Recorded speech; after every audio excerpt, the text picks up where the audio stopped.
Assalamualaikum, pripun kabare sedulur-sedulur, ketemu lagi di channel Sedulur Pade.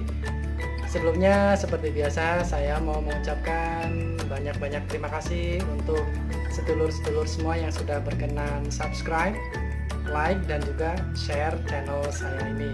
Semoga channel Sedulur Pade ini berkembang dan tentunya bisa memberikan kebermanfaatan untuk sedulur-sedulur semuanya dan juga untuk diri saya pribadi.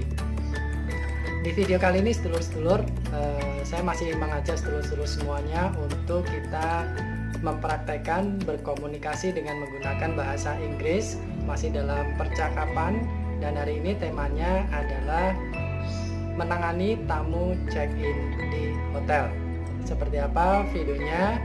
Kita saksikan bersama-sama dan kita belajar bersama-sama.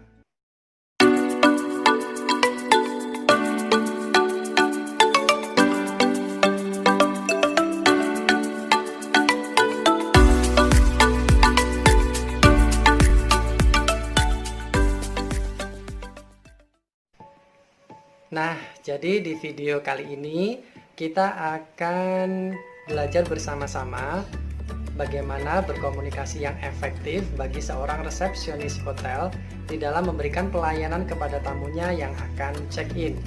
Langkah pertama yang harus kita lakukan adalah menyapa tamu kita, selamat pagi, selamat siang, selamat sore, atau selamat malam. Kemudian jangan lupa menyambut dengan menyebutkan nama hotel kita. Misalnya, selamat datang di Hotel ABC. Karena bisa jadi ada beberapa tamu itu yang salah masuk ke suatu hotel tertentu. Maunya dia masuk di Hotel A, tapi ternyata masuknya ke Hotel B. Nah, dengan kita memberikan ucapan selamat datang seperti ini, akan membantu tamu apakah dia sudah berada di hotel yang tepat atau belum. Terus yang berikutnya adalah kita offering help atau menawarkan bantuan.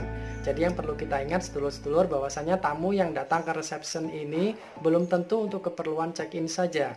Banyak keperluan yang bisa menjadi keperluannya tamu, misalnya untuk mengunjungi saudaranya atau rekan kerjanya yang sedang menginap di hotel kita, atau misalnya sekedar untuk menanyakan fasilitas hotel kita, ataupun ingin bertemu dengan rekan kerja kita. Ini juga bisa menjadi alasan kenapa tamu datang ke hotel kita. Jadi offering help is a must. Kita tawarkan ke tamu kita keperluannya untuk apa datang ke hotel kita. Nah, setelah kita mengucapkan salam buat tamu, kemudian kita sudah memperkenalkan hotel kita dan kita sudah menawarkan bantuan, yang harus kita lakukan berikutnya adalah untuk tamu yang ingin check-in, komunikasi yang efektif adalah jangan langsung tanyakan atas nama siapa, tapi yang harus kita tanyakan adalah Bapak Ibu sudah ada reservasi atau belum. Karena takutnya kalau kita tanyakan nama terlebih dahulu, terus kemudian kita cek di sistem dan memang namanya nggak ada karena memang tamu belum melakukan reservasi, ini artinya komunikasi kita menjadi kurang efektif. Karena bisa jadi tamu tersebut adalah ingin memesan kamar saat itu juga, atau yang kita sebut dengan walk-in guest, sedulur. Jadi walk-in guest ini adalah tamu yang datang ke hotel untuk menginap saat itu juga tanpa ada reservasi. Ini kita sebut dengan walk-in guest. Jadi tadi langkah yang paling efektif adalah kita tanyakan Bapak sudah ada reservasi atau belum. Jika tamu mengatakan sudah ada reservasi, yang efektif lagi adalah jangan tanyakan namanya, sedulur, karena bisa jadi nama itu mirip atau sama persis dengan tamu-tamu yang lainnya. Yang paling efektif adalah kita tanyakan nomor pemesanannya atau nomor reservasinya, karena jika nomor reservasi itu saya yakin tidak akan mungkin ada yang sama antara tamu yang satu dengan tamu yang lainnya. Semuanya pasti akan memiliki nomor reservasi yang berbeda. Nah, setelah kita tanyakan nomor reservasinya, baru kita tanyakan atas nama siapanya. Terus setelah itu kita cek di sistem. Karena kalau kita sudah input nomor reservasinya, besar kemungkinannya kita tidak akan menemukan kesalahan. Sudah cocok dengan nama tamunya, nomor reservasi dan juga nama tamu. Jika tamu melakukan pemesanan sebelumnya adalah lewat online travel, maka yang sebaiknya kita lakukan adalah kita mintakan vouchernya, sedulur. Voucher pemesanan kamarnya kita cocokkan di situ, di dalamnya kan ada data-data info tentang nomor reservasinya dan juga nama tamunya. Jadi benar-benar valid dan kita bisa menghindari kesalahan pada saatnya. Sedulur, setelah kita mengetahui bahwasanya nomor reservasi, nama dan vouchernya ini sama apa yang disampaikan oleh tamu, yang harus kita lakukan adalah segera kita cek atau periksa yang ada di sistem kita sudah cocok atau belum. Seandainya sudah cocok sedulur, maka segera repeat atau kita ulang semua data-data tersebut. Contohnya, baik Bapak, jadi ini reservasinya, nomor reservasinya adalah sekian atas nama Bapak ini, tanggal check-in check-outnya sekian, jenis kamarnya ini. Nah, itu benar-benar menghindari kesalahpahaman juga yang terjadi antara kita dengan tamu. Kalau tamu sudah mengatakan itu sudah benar, kita bisa melanjutkan ke proses berikutnya. Nah, proses berikutnya adalah setelah tadi kita melakukan pengecekan di sistem, nomor pemesanan, nama, dan vouchernya semuanya sudah klop, sudah sama, baru kita proses ke check-in-nya. Kita mintakan kartu pengenal atau kartu identitas dari tamu kita, bisa berupa KTP, bisa berupa SIM, ataupun paspor. Apakah kartu identitas ini penting? Sangat penting sekali sedulur. Kenapa? Ya untuk jaga-jaga misalnya nanti tamu kita ini membutuhkan dalam keadaan-keadaan tertentu dibutuhkan kartu identitasnya, atau misalnya untuk yang WNA itu benar-benar sekarang paspor itu di semua hotel saya yakin semuanya wajib untuk scan pasportnya karena harus dilaporkan ke bagian imigrasi. Biasanya dilakukan oleh teman-teman night audit, itu nanti akan dilaporkan ke bagian imigrasi. Jadi kita mintakan kartu identitasnya untuk kita scan. Ada beberapa hotel itu yang langsung difotokopi juga bisa, hanya di scan dulu. Nah, kemudian setelah kita mintakan kartu identitasnya, yang berikutnya harus kita lakukan itu adalah kita issued atau kita keluarkan registration formnya, kartu pendaftarannya, formulir pendaftarannya, yang mana di dalamnya itu sudah berisi nama tamunya, terus kemudian alamat email, nomor handphone yang sudah diisikan pada saat sudah diinput pada saat dulu tamu melakukan pemesanan.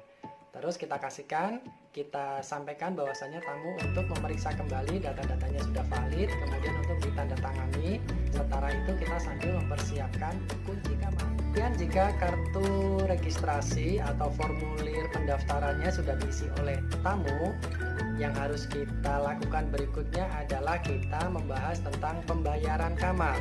Jika tamu memang melakukan pemesanan kamarnya dulu melalui online travel yang sudah langsung pembayaran, maka tetap kita sampaikan bahwasanya Bapak Ibu untuk kamarnya sudah terbayarkan.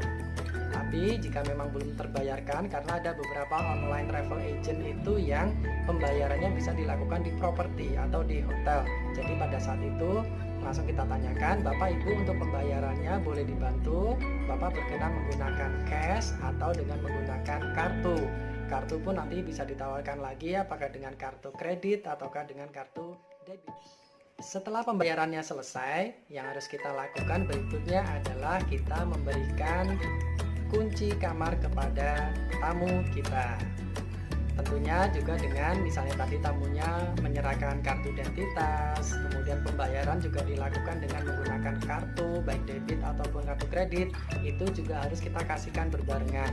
Ada sih beberapa hotel itu yang menahan kartu identitas, tapi menurut saya kurang efektif. Kenapa? Karena kalau memang kamarnya sudah dibayarkan, terus kemudian juga sudah kita scan atau sudah kita fotokopi, buat apa harus kita tahan kartu identitasnya? Takutnya nanti malah ketinggalan atau takutnya hilang dalam pengawasan kita, malah akan menimbulkan masalah. Sebaiknya adalah kartu identitasnya langsung kita serahkan kepada tamu. Kemudian jangan lupa sedulur-sedulur semuanya bahwasanya tidak semua tamu-tamu yang datang ke hotel itu pernah check-in sebelumnya. Bisa jadi memang benar-benar ini pengalaman pertama mereka tinggal di hotel. Jadi mereka kadang tidak tahu nomor kamar yang kode maksud saya itu yang biasa dilakukan di hotel. Seperti misalnya, Bapak Ibu ini nanti kamarnya adalah 306. Artinya adalah itu kamarnya di lantai 3, kamar nomor 6. Misalnya 511, berarti adalah di lantai 5, kamar nomor 11. Ini juga harus kita jelaskan sedulur-sedulur, jangan menempatkan diri kita pribadi yang sudah tahu ke tamu, karena belum tentu tamu ini sudah tahu. Jadi harus kita jelaskan, Bapak Ibu ini kamarnya di kamar 611 ya, lantai 6, kamar nomor 11. Ini harus kita informasikan. Terlepas tamu tahu atau tidak tahu, tidak ada masalah jika itu kembali kita ingatkan.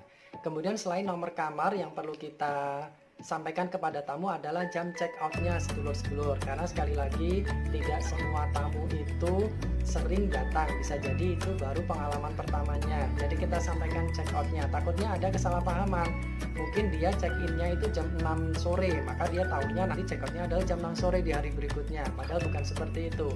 Jam check in di hotel rata-rata itu adalah antara jam 12, jam 1, jam 2 sesuai kebijakan hotel masing-masing. Itu jam check in-nya. Sementara untuk jam check out rata-rata hotel itu adalah jam 12 atau jam 1 siang di hari berikutnya. Walaupun check in-nya jam 11 malam, tetap aja check out-nya harus jam 12 atau jam 1 siang di hari berikutnya. Nah, ini harus kita sampaikan juga kepada tamunya. Bapak Ibu, check out time-nya adalah jam sekian, disampaikan.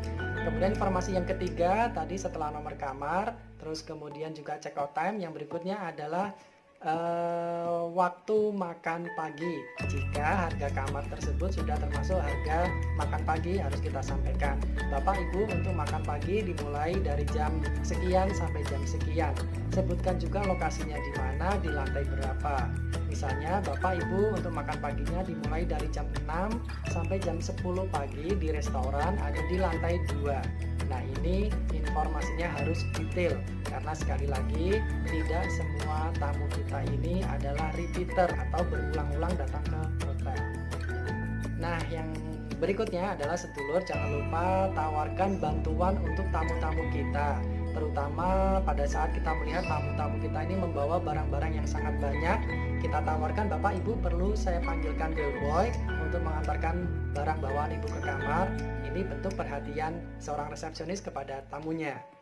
Terus kemudian juga setelah menawarkan, misalnya tamu mengatakan, oh tidak, saya akan urus barang-barang saya sendiri, ya sudah, jangan lupa sampaikan ucapan terima kasih Bapak Ibu sudah datang ke hotel kami, semoga Ibu kerasan, dan jika ada keperluan apa-apa Ibu bisa telepon di nomor sekian, misalnya itu nanti di bagian resepsionis. Kami akan selalu siap membantu Bapak Ibu selama tinggal di hotel.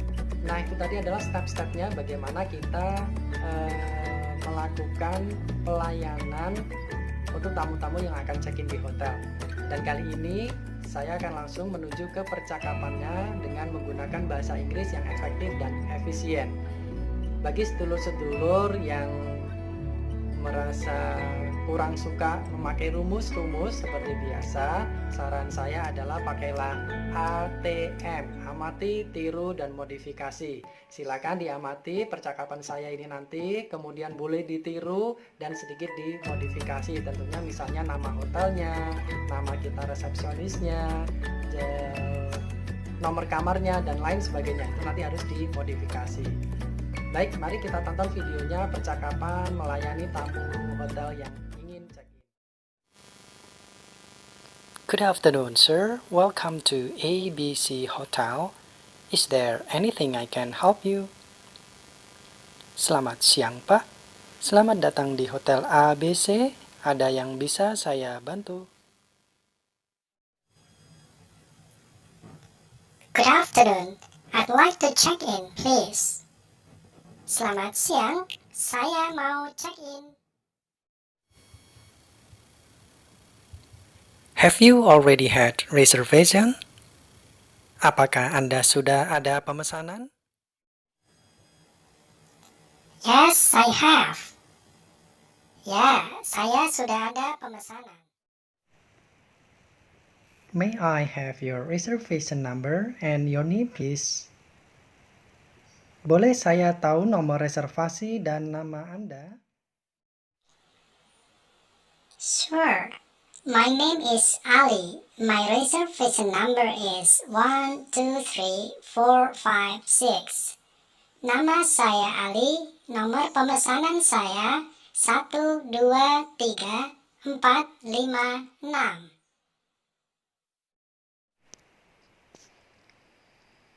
Wait for a moment, sir.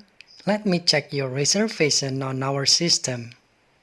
Mr. Ali, reservation number 123456, check-in on 7 June 2020, check-out on 10 June 2020, deluxe room, king-size bed, breakfast for 2 persons. Is that correct, sir? Mohon tunggu sebentar. Saya periksa pemesanan Bapak di sistem kami. Bapak Ali, nomor pemesanan 123456, check-in 7 Juni 2020, check-out 10 Juni 2020, kamar deluxe, bed besar, sarapan untuk 2 orang. Apakah benar, Pak? Yes, that's correct. I've already paid for the first night. Benar, saya sudah membayar malam ke-1. That's true, sir.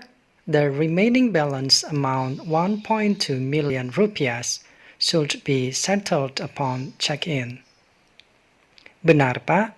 Sisa pembayaran sebesar 1,2 juta rupiah harus dibayarkan pada saat check-in. I understand. Can I pay by card? Saya mengerti. Boleh saya membayar menggunakan kartu? Yes, you can, sir. I'll process your check-in. May I have your ID card? Bisa, Pak.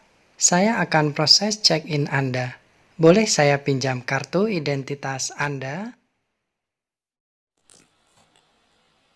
Yes, you may. Here it is, my passport. Ya, ini paspor saya. Thank you, sir. Could you please sign this registration form and please double-check your data? Terima kasih, Pak. Mohon tanda tangani formulir pendaftaran ini dan periksa kembali data Anda. Sure, I will. Ya, saya akan periksa dan tanda tangani. The remaining balance is 1.2 million rupiah, sir. May I have your card to settle the payment? Sisa pembayarannya adalah 1,2 juta rupiah, Pak. Boleh saya dibantu kartu Bapak untuk pembayaran? This is my card. Ini kartu saya. Mr. Ali, this is your ID card and your room key. Your room number is 306, third floor, room number 6. The lift is that way. We start breakfast at 6 to 10 a.m. at the second floor. Our checkout time is at or before 12 a.m. Pak Ali, ini kartu identitas dan kunci kamar Anda. Nomor kamar Anda 306, lantai 3, kamar nomor 6. Lift di sebelah sana. Makan pagi mulai jam 6 sampai 10 pagi di lantai 2. Waktu check out adalah jam 12 siang atau sebelumnya. I see. My room number is 306. Saya paham. Nomor kamar saya 306. Have a good rest, Mr. Ali. If you need something, just dial number 0 for the reception. Selamat istirahat, Pak Ali. Jika membutuhkan sesuatu, bisa menghubungi nomor 0 untuk resepsionis. Semoga video ini bermanfaat. Tonton terus video-video di channel Sedulur Pade. Terima kasih. Jangan lupa subscribe, like, dan juga share. Tetap berbuat baik karena kebaikan itu akan selalu berbalas kebaikan. Dan mari kita tebar kebermanfaatan. Karena manusia yang paling baik adalah yang bermanfaat untuk manusia lainnya. Terima kasih. Assalamualaikum.